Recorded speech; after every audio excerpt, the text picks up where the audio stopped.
मांदर की थाप मनाए जा रहे प्रकृति पर्व सरहुल की हार्दिक हार्दिक शुभकामनाएं।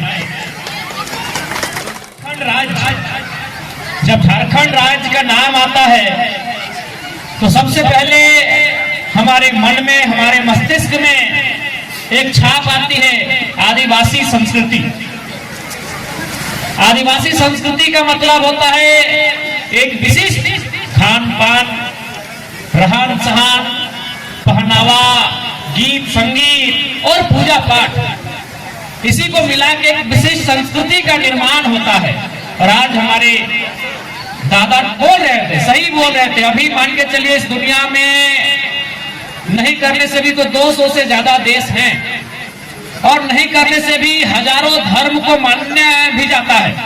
हम किसी धर्म का पार्टिकुलर नाम नहीं लेंगे, हजारों प्रकार के धर्म को लोग, ईश्वर को लोग अलग अलग रूप में मानते हैं और उसके लिए घर टाइप का बनाते हैं, कोई मकान टाइप का बनाते हैं। लेकिन अगर मान के चलिए एक दिन के लिए इस दुनिया में जितना भी किसी भी धर्म का उसके ईश्वर के नाम पर अगर कोई ऐसा घर मकान बना है, मान के चलिए एक दिन के लिए दुनिया में वो सारे मकान नहीं रहे तो हमको लगता है कुछ नहीं होता।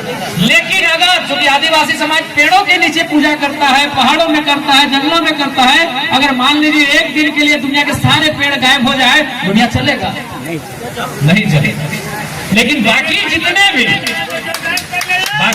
भी धर्म मानते हैं, हमारे हर एक धर्म का आस्था का सम्मान करते हैं। लेकिन एक छोटा सा उदाहरण दे रहे हैं, अगर मान के चलिए वो स्थल जहां वो अपना पूजा करते हैं, अगर मान के चलिए एक दिन ना दिखे तो हमें लगता है दुनिया में विशेष कोई प्रभाव नहीं पड़ेगा, जैसा दुनिया चलता है वो चलता ही रहेगा। लेकिन आदिवासी प्रकृति को मानने वाले, पूजने वाले, पेड़ों में अपनी पूजा आस्था रखते हैं। अगर पेड़ एक दिन के लिए सारे गायब हो जाएंगे तो हमें लगता है कि इंसान का जीवन संभव नहीं हो सकता।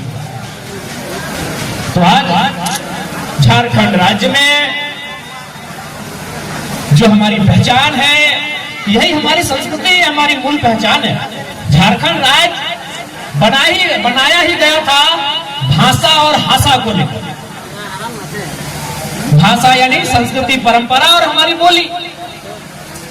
ये हमारी बोली, किसी की संथाली, किसी की मुंडारी, किसी की गुड़वाली। तो भाषा, संस्कृति और हासा यानी जमीन।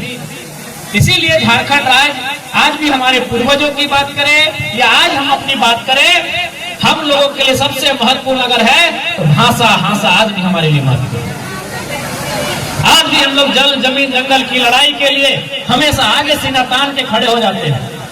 और झारखंड जो नाम है हमारे राज्य का, झाड़ यानी जंगल और खंड ये भूभाग, यही तो झारखंड है। हमारे राज्य के एक महान विद्वान डॉक्टर रामदयाल सिंह हुड्डा कहते थे, क्या कहते थे? जहां जहां तक मांदर की थाप जाती है, जहां जहां तक मांदर की थाप जाती है, वही तो झारखंड है।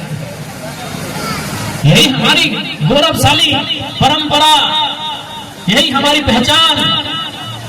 आज मैं आप सबों को यही कहूंगा, और हम लोग कहते भी हैं गांव देहात में कि जे मानुष एक भाषा हराए से मानुष एक दिशा हराए। यानी हमें अपनी भाषा, संस्कृति, परंपरा, इनको जिंदा रखना है, इनको बचा के रखना है, इनको सुरक्षित रखना है।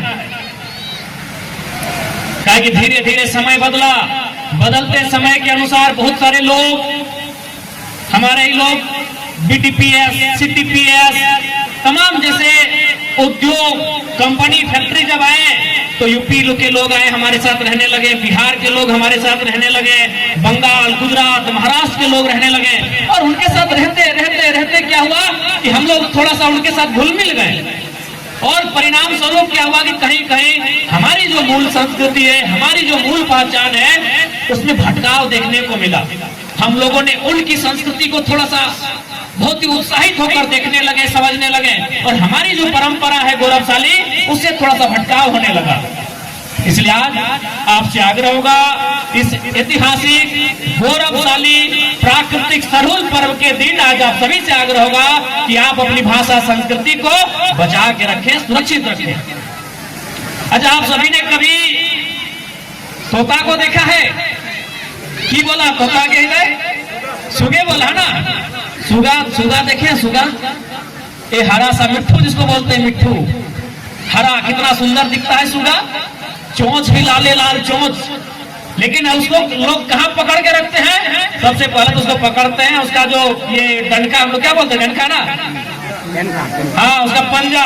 सबसे पहले उस सुगा यानी तोता का पंजा को तोड़ते हैं और लोहे के पिंजरे में जाके भर देते हैं। कहे मालूम है ना, सुगा तोता जो बोलता है ना, टेव टेव टेव टेव, वो किसी की भाषा का नकल करता है।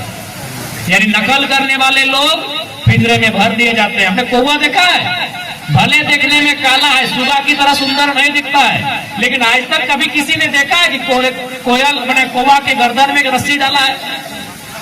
कौवा के पांव में किसी ने जंजीर डाला है, देखा है? नहीं। एक कौवा जो काव काव काव काव काव काव करता है ना, ये उसकी माँ की भाषा होती है। इसका मतलब क्या हुआ? अगर आजाद रहना है तो भले कौवा बन के रहो, लेकिन अपनी मातृभाषा, अपनी संस्कृति के साथ जुड़ के रहो।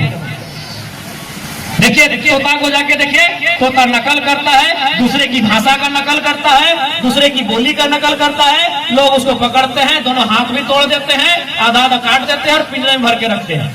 लेकिन कौवा को आज तक आप नहीं देखे किसने पकड़ के रखा है। कौवा का मन हुआ तो बुनियाटों के डाक किसी पेड़ में बैठ गया, कौवा का मन हुआ तो पोखरिया में जाके बैठ गया, कौवा का मन हुआ तो नारायणपुर में जाके बैठ गया।